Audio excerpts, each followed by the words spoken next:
Allahu Akbar, Allahu Akbar. Many of the world's 1.7 billion Muslims began fasting 3 weeks ago. So many different scenarios, so many different gatherings, and so many different circumstances all playing out. Muslims living in townhouses, offices, detention centres and war-torn lands far and wide. Muslims young and old fasting in obedience to Allah. Our experiences of the month are unique to ourselves and we feel things in different ways. In my report on Ramadan 2013, I'm taking a look at how the month has impacted our lives so far and some of the things we've been doing to observe its presence. Ramadan is a month of opportunity and a training ground for the rest of the year. أهلا وسهلا يا حبيبا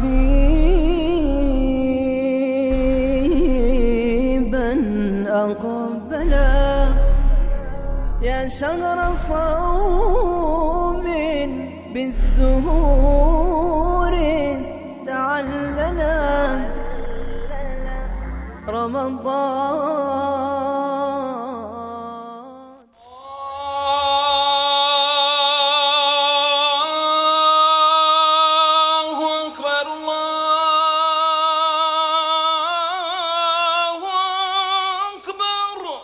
On Tuesday, 9th of July, we were able to announce the entry of our blessed month.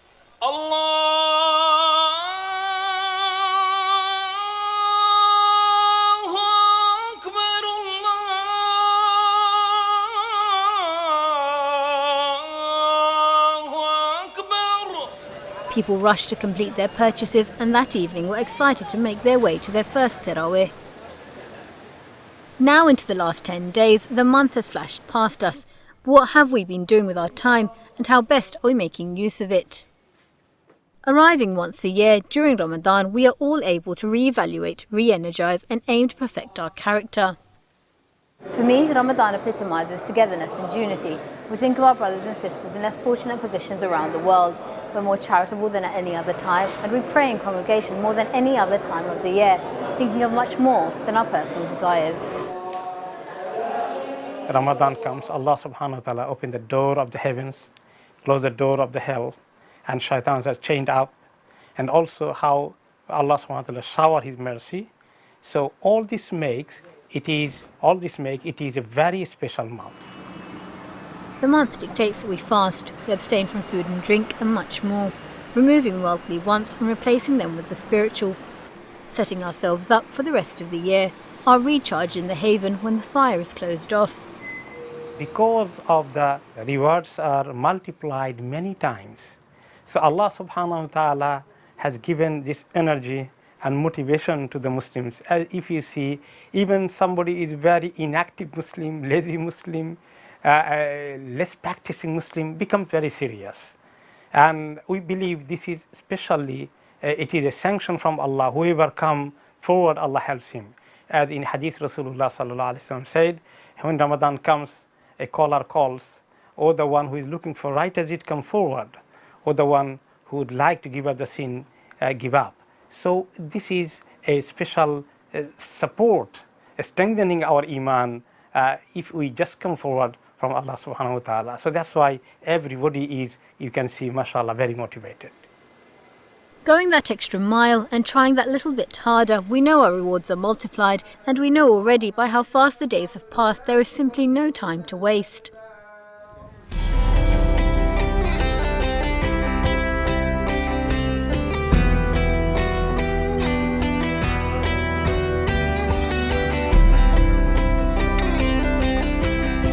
With lots of different initiatives taking place during the month, here at SOAS, students and alumni from the University of London College have set up the Ramadan tent.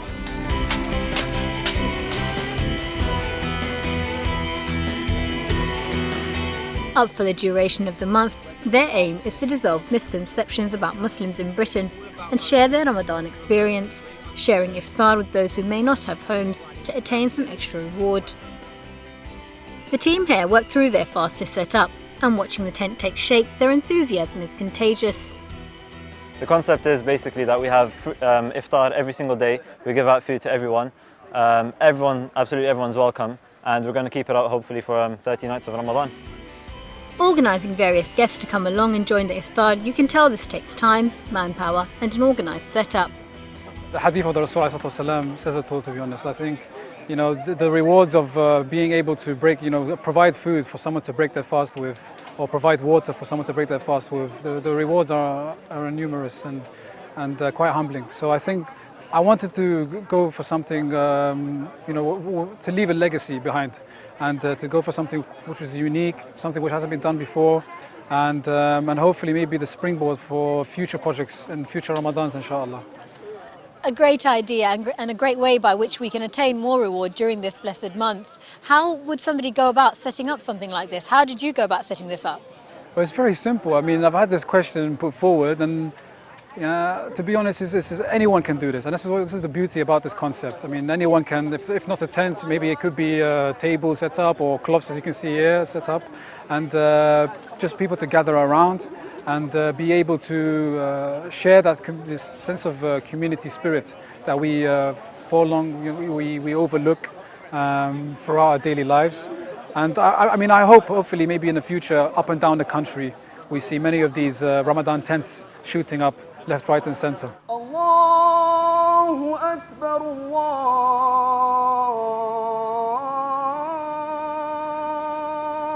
Akbar, La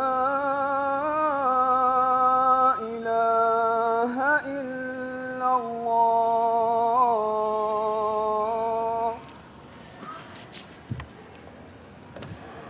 Bismillahir Rahmanir Rahim. Community spirit is something intrinsic to Ramadan. Families eat together, pray together, and communities reach out towards each other, regardless of race or background.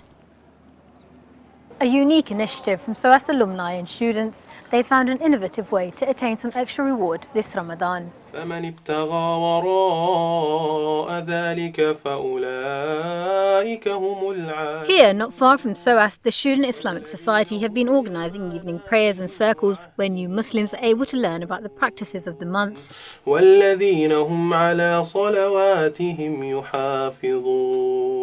You can't do it alone. You have to surround yourself with good people, good brothers, brothers that you could compete with for the sake of Allah, brothers that you could read Quran with, pray with, break your fast with, etc. It's a very blessed opportunity that Allah Azza wa Jal gave to me to organize such an event, to bring all these brothers together. Believe me, it's hard to bring like 20 or 30 brothers at the same time, at the same place, to bring them together, to share the same food, to share the same knowledge or whatever.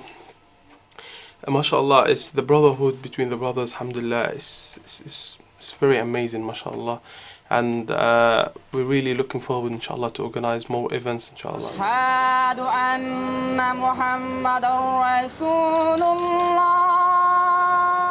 Around the world, there are wide-ranging circumstances Muslims find themselves in. And here in Thailand, it's inside this detention centre where over 100 Muslim men pray and break their fast.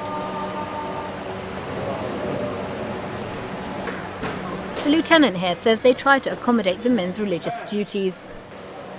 ให้ความสำคัญทุกศาสนาอยู่แล้วไม่ว่าศาสนาใดก็ตามแต่โดยเฉพาะในวันรอมฎอนของชาวโรฮิงญาซึ่งเป็นศาสนาอิสลามเราก็ให้ความสำคัญด้วยเป็นอย่างดี According to Thai authorities, there are at least 2,000 Rohingya men who have been detained in the country. Most of these men arrived fleeing the conflict in Burma and the persecution Muslims have been facing in the country. 18-year-old Mamoon thanks Allah for being alive. Allah rizik borhur করে দাও আল্লাহ কবুল করো আল্লাহ rizik. These men live here inside this detention centre. In Syria, charities have been providing food for communities torn apart by the war, and the situation mirrors that of others around the world. Teeming with people, this hospice in Al Khalil, which is also known as Hebron in Palestine, feeds up to 3,000 families a day. والله جاية زي الناس يعني لو ماني محتاج ما جتش لأن أنا يعني مش الوضع سيء ومش دائما يعني الإنسان بلاقي يعني لقمة العيش بداره أو يعني ظروف تعبانة يعني عندي ظروف تعبانة في البيت. Over 1.3 million people across Palestine suffer from food insecurity, and more than a quarter of the population of Syria has been displaced. Lavish meals can often take centre stage here in Britain. Most here are fortunate enough to be able to afford varied, wholesome diets, but there are many Muslims in countries all over the globe where people simply cannot afford to do so. And for many migrant Muslims, it's a time when we remember our family around the world. Ramadan allows for a spiritual journey, and the fast enables us to regain consciousness of our actions. For some, the month allows for an opportunity to completely shut off from the dunya. For others, an opportunity to engage in and form a balancing act to mould throughout the year. It's important to remember when Ramadan leaves us, we don't abandon our spirituality, but rather water the seeds that we've sown.